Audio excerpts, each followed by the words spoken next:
Welcome once again, ladies and gentlemen, boys and girls, to Mysteries from Beyond the Other Dominion. I'm your host, Dr. Franklin Ruehl, and today we're going to show you the new face of Mars. Yes, I said the new face of Mars. Tell you how you can contact the dead through your dreams. Investigate the Nagoi Room, the Bigfoot of Southeast Asia. Critique the 1954 television production of Casino Royale, the very first James Bond epic ever filmed, and cover other intriguing subjects, time of course permitting. But first, as promised, the new face of Mars. But first, the old face of Mars. Now this is the photo I've shown you many times before. It was taken by the Viking 1 orbiter back on July 25th, 1976, from an altitude of 1,162 miles above the northern Martian region known as Cydonia. And again, it appears to be a humanoid face. It has a hairline, eyes, nose, mouth, and chin. Dimensionality 2/3 of a mile from ear to ear, 1 mile from crown to chin. Now, I've said this was evidence of a possible intelligent civilization on the red planet. Just recently, unfortunately, the Mars Global Surveyor sent back new photos of the face, and I must admit they were most disappointing. Here is what they came up with. This is NASA's version of the new face. Now, it doesn't look anywhere as distinct as the first. This is taken from a closer altitude. Now, a number of ufologists have complained that the photos taken from Cydonia were much less sharp than from other areas of Mars during this project, that they deliberately blurred the image, and that's certainly possible. But there's another question I have, and that is, what if we were to take photos of, for example, the 4 presidential faces at Mount Rushmore, or the 3 heroes of the Confederacy down at Stone Mountain at Atlanta, Georgia?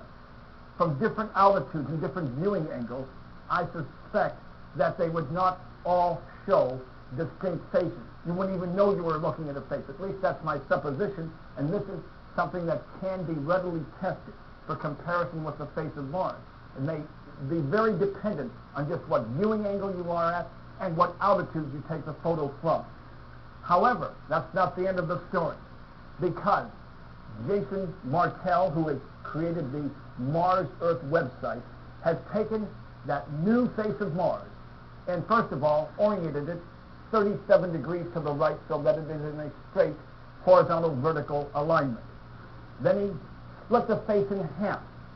Now it turns out that the left side, from our viewing point, is much more distinct than the right side, which may have suffered some degree of erosion. But what he did was take a mirror image of each of the 2 halves.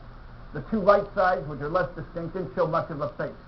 But the 2 left sides, which indicate what the face was originally intended to be, it turns out to be this, sort of a demonic-looking face if you can look at this clearly. Now, you have what he calls eyes, nose, mouth, and a headdress. I would suggest that that headdress more, to me, looks like sort of horns projecting from a very significant brow ridge, and that this almost looks like a demonic face, such as from the Middle Ages. Now, there are a number of ways to look at this, but first of all, we do have something that I think looks like an elongated demonic face with horns, not a headdress. Now let me highlight the 2 possibilities on this photo. Here we have his version of where he thinks the eyes are up here, and that's certainly possible. And this is in green, what I think are the horns. Then there's another possibility, that the eyes are further down, more toward the center, in the area he calls the nose. And that also looks like a possibility. However, may I suggest that whatever the case, it certainly appears that we still have a face of Mars, only significantly different from the original one from 1976. And there are many intriguing possibilities here. First, it is conceivable that E.T. on Mars created this demonic face. Either they themselves are horned humanoids, or colonists from another planet beyond our solar system landed on Mars and created the face, or the residents of Mars created the face in their image. And then, sometime later, these horned humanoids landed on Earth and perhaps influence some of our society. For example, perhaps such a horned entity was the basis for the Greek Minotaur. That's the human who had the horned head of a bull. But this may even go back further in time. 50,000 years ago, Cro-Magnon man suddenly appeared on the surface.